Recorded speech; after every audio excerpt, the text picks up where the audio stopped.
The story of how we bought our house is one of my favorite things. We got really lucky in our experience, both with the realtor, the sellers, and even just being able to buy a house at 26. So I thought it'd be fun to go down memory lane and just talk about it. Going into the summer of 2022, I am newly pregnant and we are renting a house that, believe it or not, is even smaller than this one. The house we were renting was like 700 square feet. Very tiny, but adorable. Honestly, I loved it. But because the house was so small, we knew that with the baby on the way, we'd want something bigger. And so we were looking at other places to rent. We never were really considering buying because we didn't think it was feasible for us. Looking at apartments and things, it was becoming more and more clear that everything was going to be very expensive. And I have two big dogs, one of which has pit bull in him, and we were just having such a hard time finding anything that would allow the dogs and that we could afford. At that time, my best friend had just bought a house and we worked at the same place. So I was like, maybe we could. I'll never forget the exact moment I saw this house come up on Zillow. It was in my dream neighborhood, selling for $167. Granted, a house is never that cheap unless it has its reasons to be.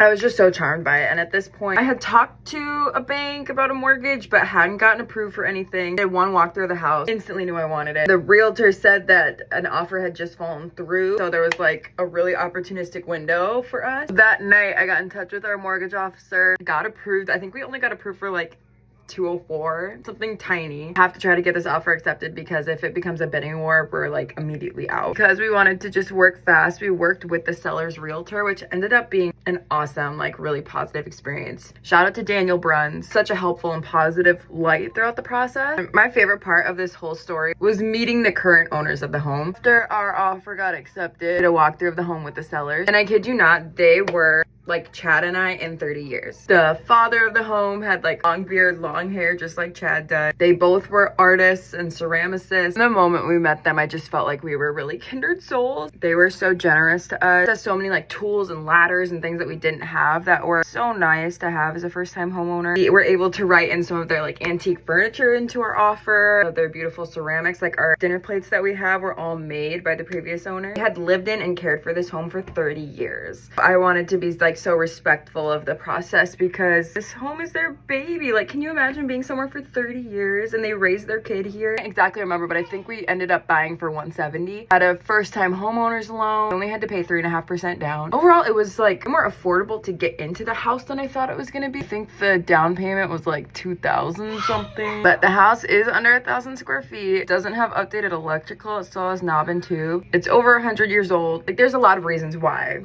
we were able to get it as cheap as we were. So we live in South Dakota and the price of living is pretty affordable here compared to most places. But look, I'm gonna be so for real with you guys. I don't think we were ready to be homeowners at all. I had no concept